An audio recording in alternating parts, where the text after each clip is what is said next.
सूर्य, शुक्र और बुध, इन 3 ग्रहों की युति इस जून के महीने में 15 जून से होने वाली है। और 3 ग्रहों का एक साथ होना, युति होना और उनके द्वारा योग का बनना कई तरह के शुभ और अशुभ परिणाम लेकर आता है। आज की इस वीडियो में मैं बात करूंगी कुंभ राशि और तुला राशि के लोगों के बारे में। जय माता दी दोस्तों, आप सभी का स्वागत है हमारे YouTube चैनल में। और आज की इस वीडियो में हम बात करने वाले हैं इन 3 बड़े ग्रहों के युति से बनने वाले योग के प्रभावों के बारे में कि कुंभ और तुला राशि के लोगों के जीवन पर इस युति का क्या प्रभाव पड़ेगा, क्या रिजल्ट आपको देखने को मिलेंगे। देखिए, शुक्र आपको पता है दैत्य गुरु शुक्राचार्य है जो हमारे जीवन में भौतिक सुख देने वाले होते हैं। सूर्य ग्रहों के राजा हैं, ये हमारी आत्मा, पिता के कारक, मान सम्मान के और सरकार के कारक हैं क्योंकि ये राजा हैं। और बुध को युवराज की उपाधि दी गई है जो हमारी बुद्धि को देखते हैं, हमारे संचार कौशल को देखते हैं, व्यापार को भी देखते हैं। अब ऐसे 3 ग्रहों की जब युति होती है तो एक बड़ा ही शानदार ये युति बनती है।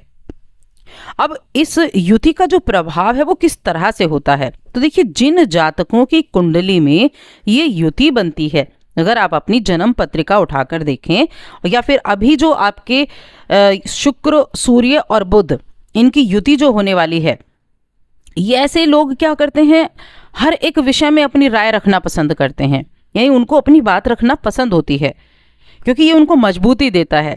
सूर्य राजा की तरह ताकत देता है। बुधादित्य योग बना सूर्य बुध से, शुक्र बुध से लक्ष्मी नारायण योग बन गया।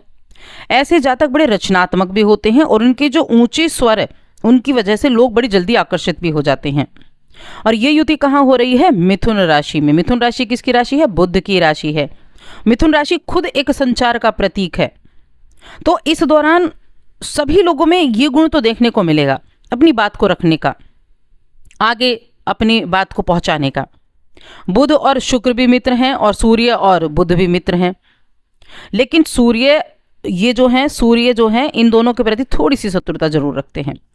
अब इस समय अवधि में एक ही भाव में 3 ग्रहों का होना शुभ रिजल्ट भी लेकर आएगा और कुछ चीज़ों में आपको सावधानी भी रखने के लिए बोलेगा। देखिए, ये युति कलाकारों, अभिनेताओं, गायकों, जो ऐसे कला के फील्ड से जुड़े हैं, उनके लिए बहुत ज़्यादा उत्तम युति मानी गई है।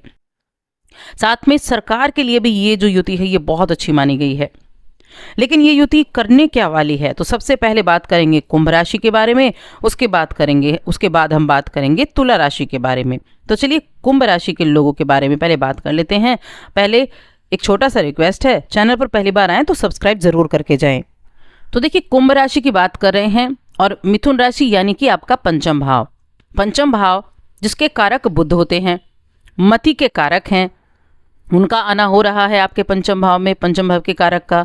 साथ में सूर्य उनके मित्र हैं और साथ में दैत्य गुरु शुक्र हैं। तो ये 3 ग्रह आपके पंचम में आएंगे। पंचम भाव में इन 3 ग्रहों की युति हो जाएगी और यहाँ से सीधी दृष्टि कहाँ होगी? 11वें भाव पर। 11वां भाव कौन सा है? 11वां भाव है आपकी इच्छा पूर्ति का भाव है, जिसको लाभ का भाव भी कहते हैं, जिसको लोभ का भाव भी कहते हैं, जो आपको ऐसी एनर्जी देता है कि आप अपनी इच्छाओं की प्राप्ति कर सकें, पूर्ति कर सकें। अब इसका जो प्रभाव है वो इस तरह से होगा कि आपको अपने कार्यस्थल पर, जो आपका वर्क प्लेस है, अपने वरिष्ठों के साथ आपके संबंधों को मधुर बनाकर रखेगा।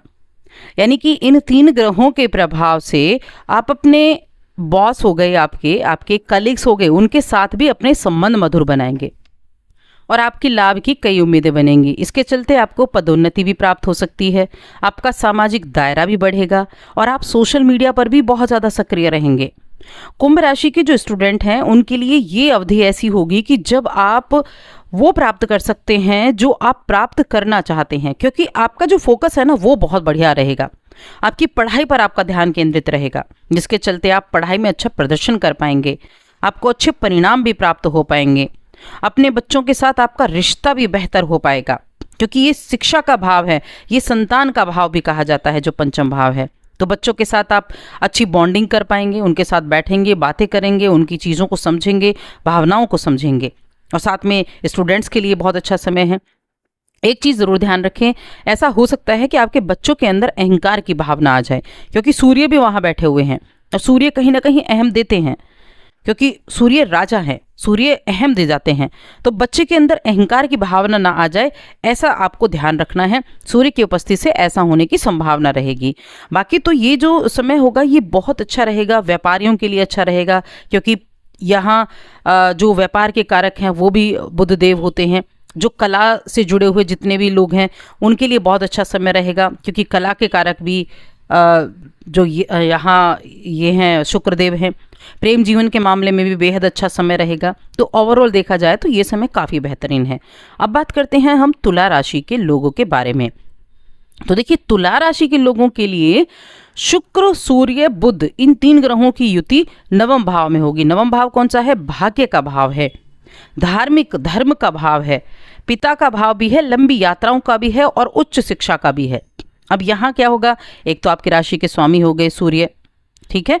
और ये समय क्या होगा, इस अवधि में आमतौर पर आप क्या करेंगे, बड़े महंगी महंगी चीज़ों के इच्छुक हो सकते हैं।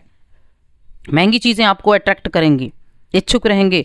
कोई खेल हो गया, कोई आप स्पोर्ट्स से जुड़े हुए हो गए। अब शुक्र और बुध पहले और नवम भाव के स्वामी भी हैं, शुक्रदेव।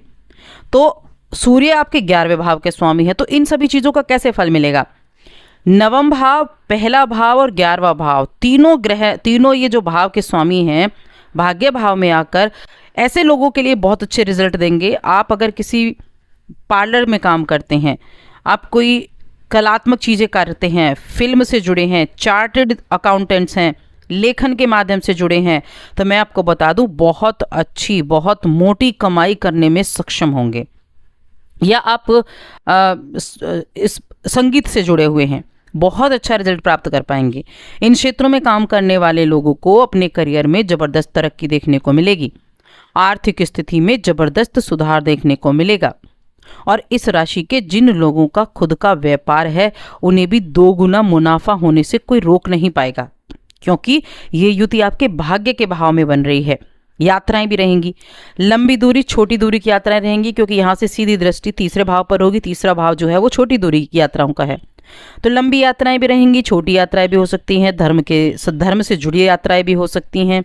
और इस बात की भी प्रबल संभावना है उन लोगों के लिए जो विदेश जाना चाहते थे, उनके विदेश जाने की मौका मिल जाए, उनको जो दिक्कतें चल रही थी वो दूर हो जाए। स्टूडेंट्स के लिए अगर बात की जाए, क्योंकि उच्च शिक्षा का भाव भी है नवम भाव, तो उच्च शिक्षा के लिए विदेश जाना चाहते थे तो वहाँ भी अच्छे चांसेस बनेंगे। आपकी इच्छा पूरी हो सकती है, आपकी इच्छा पूरी करने के लिए कोई सहायता मिल सकती है। या फिर आप व्यावसायिक तौर से या घूमने के लिए आप विदेश जाना चाहते थे तो वहाँ ये भी रिजल्ट आपके लिए अच्छे बने हुए हैं, क्योंकि बुध 12वें घर के स्वामी भी हैं। 12वें घर यानी कि विदेश भाव के स्वामी भी नवम भाव में आए हैं। तो यहाँ इच्छाएं पूर्ति होने के ज़बरदस्त चांसेस बनेंगे और ये चीज़ें बड़ी बेनिफिट देने वाली रहेंगी आपको। मैं कहूँगी कुंभ और तुला दोनों राशि के लोगों के लिए ज़बरदस्त ये रहेगा। और तुला राशि के लोगों के लिए तो अच्छा खासा मोटे मुनाफे का ये समय होने वाला है। तो दोस्तों, और अधिक ऐसी जानकारियों के लिए चैनल को ज़रूर सब्सक्राइब कर लें।